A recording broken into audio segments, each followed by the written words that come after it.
Yo, what's up mga kalyas? Magandang tanghali po sa inyo. Tayo po ay nandito lang sa bahay. Baga tayo ay magluluto po tayo ng ating pananghalian pang ulam. Magluluto po tayo ng tuna puchero. Ang ating pong lulutuin mga kalyas. Salip na karning baboy, isda po yung ating lulutuin. Pero hindi po ako hindi talaga ako sikat na magluluto. Okay, hindi. Patsambahan lang po. Yan, ating lulutuin. Basta na i-prepare ko na po yung aking mga gagamitin. Pati saging na ipirito ko na. Makikita na nyo lang po pag nilagay ko na dito sa ating kawali.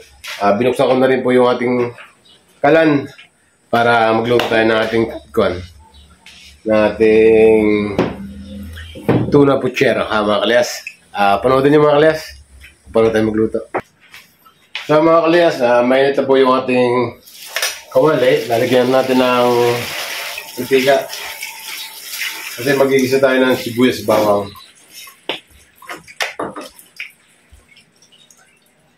Pihit natin ng konti ito natin. Yan.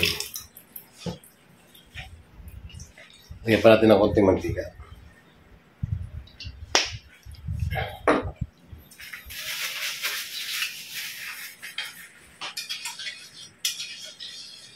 Kita nyo ka mga kalayas. Kaya ito naman tayo. Ito natin naman tayo. Yan. So, digar nyo na lang kung ano.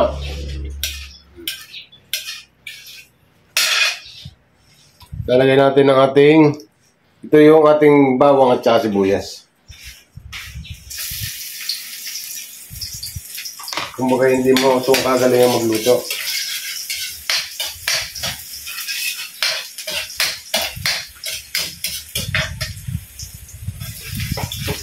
Nilagay natin ng sibuyas. Nilagay na natin.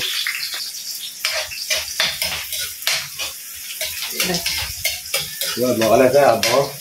Sibuyas bawang pala ako. Yan. Tapos lalagyan natin ng tomato sauce. Lalagyan natin ng bagya. Yan. Hindi ko hula lahat. At kaya kunti man natin lulutuin. Baka mapasin.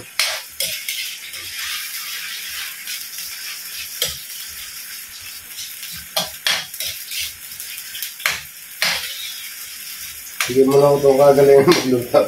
Di basta, patsambahan na lang na.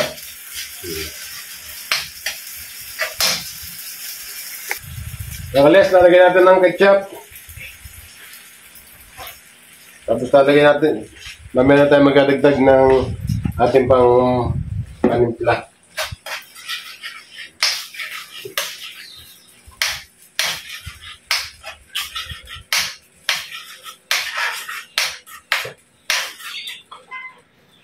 Lalagyan natin ng tubig. Hasabuan ho natin. Wala nga ako.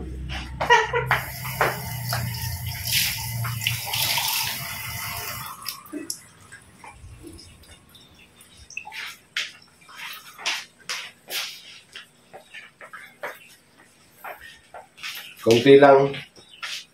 Yan.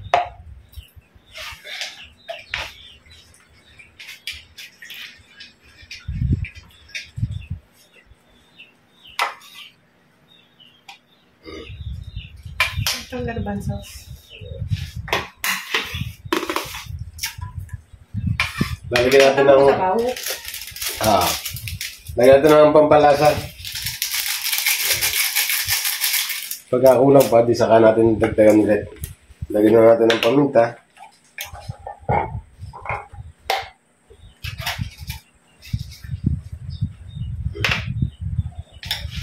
Ito lahat to? Yes, lalat ko na yan. Hindi ko na rin babalatan. Ating garbanzos.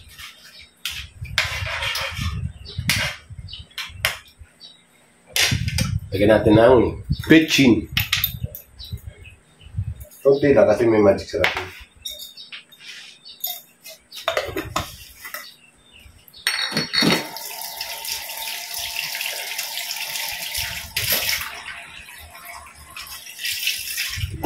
Lagyan natin ng kasi kumbaga tayo mga kalasi tuloy-tuloy na.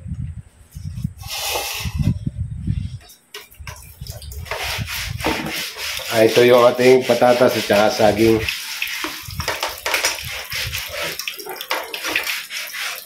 Pakita ko din po sa inyo itong ating tuna. Fish tuna. Kapag hiniwa-hiwa ko ng maliliit. Ang yung mga isang gayat na ganon, pinagapat ko po.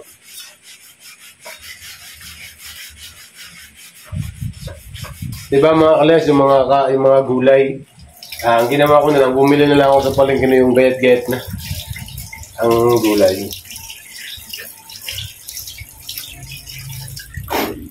Kumbaga yung gulay natin yung mga kalas, ganito na. Ganito na ang binili, gayat na.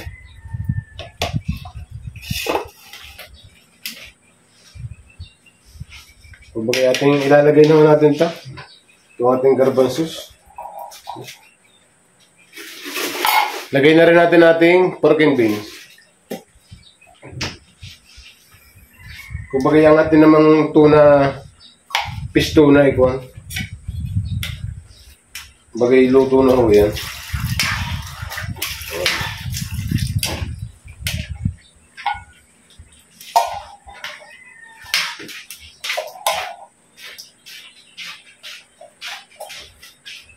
Yan. Supportan nyo mga kalas ang aking YouTube channel.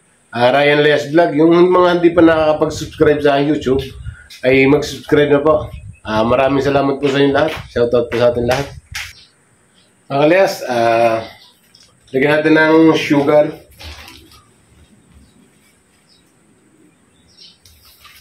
Lagyan natin ng mga 2 munang kutsara. Tapos mamaya natin, titikman na natin. Maya kung ano pa ang kulang nating kutsara.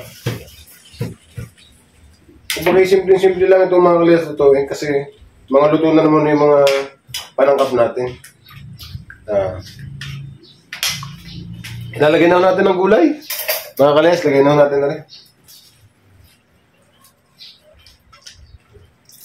Ilagay ko na po. Yan. Para maluto na rin, para sabay na. Kasi nabulak na rin naman ako. Kumbaga yung mga carrot dapat ay piniprito na yan. Hindi ko na naiprito.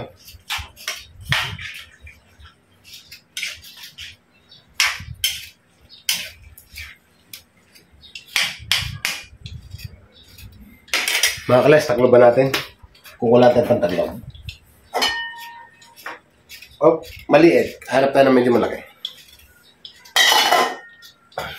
Harap lang tayo mga kalas, mga medyo malaki.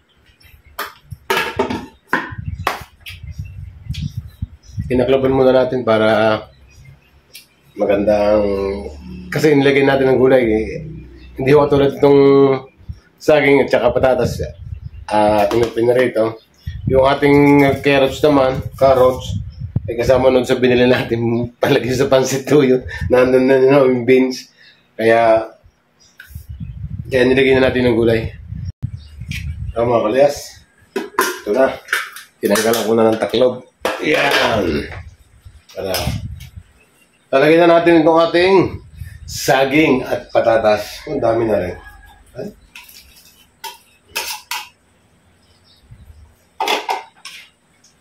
Mga kalayas, hindi na makikita yung ating itong tuna. Punasan natin muna rin.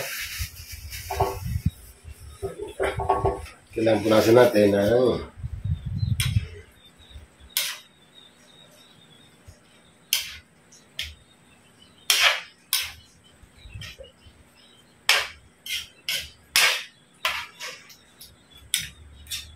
kung bakit gano'n kasimple lang ang mga kalayas itong ganito na lutuin, bakit ay mabilisan din lang pagluluto. Kasi medyo tatagal kasi magpipirito kayo ng kumbaga baboy o isda, saging. Tikman natin mga kalayas. Tikman natin.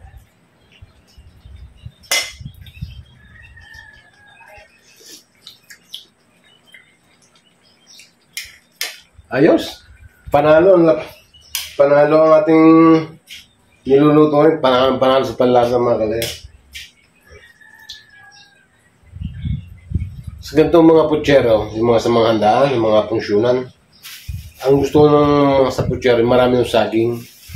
Kasi yun ang iba ay gusto isaging. Ako naman, ang gusto ko naman sa ngayon ay saging at saka tuna.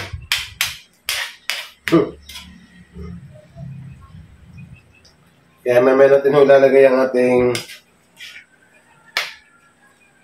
tuna, ring isda. Kasi madali naman maluto rin. Hindi ko na nilagay na rin mga kalas pampalapot eh.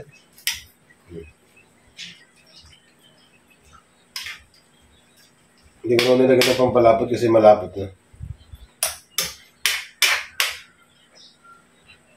Pangkulo-kulo lang natin ng ayos mga kalayas. At saan natin lalagay itong ating tuna. Kita ka naman yung ating tuna nga rin. Okay? Oo. Biga. So mga kalayas, lalagay na natin itong ating ring isda na yung tuna. Lagay na natin.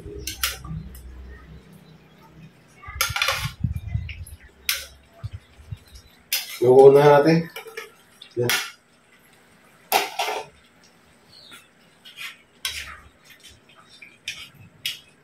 Yan.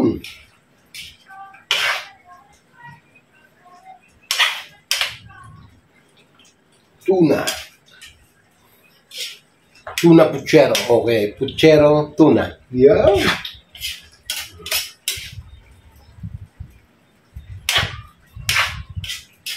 Kung bagay ilang peraso lang ho rin tuna, ilang perasong gilit lang po.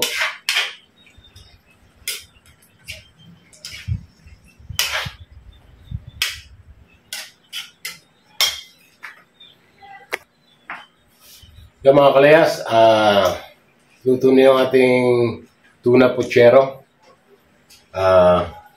Pwede na tayong kumain na lang. Mag-iluto na at masarap po ang ating, subukan nyo magluto ng gantong tuna puchero. Masarap po mga kalayas. Pagkita mga kalayas, yung ating tuna puchero. Yan, pinakita ko sa inyo. Yan, itong tuna.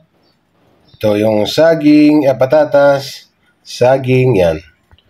Masarap po yung mga kalayas. Yung ating nilutong ito. Oha, sarap niyan. Kaya mga kalayas, subukan nyo rin magluto ng ganitong tuna puchero, mga kalayas. Mga kalayas, hanggang dito na yung ating motong vlog. Luto na yung ating tuna puchero. Maraming salamat po sa inyo sa mga sumusuporta sa aking YouTube channel. Yung mga hindi pa nga ako nakapag-subscribe, mag-subscribe na. Mag-comment po natin para may shoutout po natin. Kaya hanggang dito na lang po. Maraming salamat po. I love you all and bye.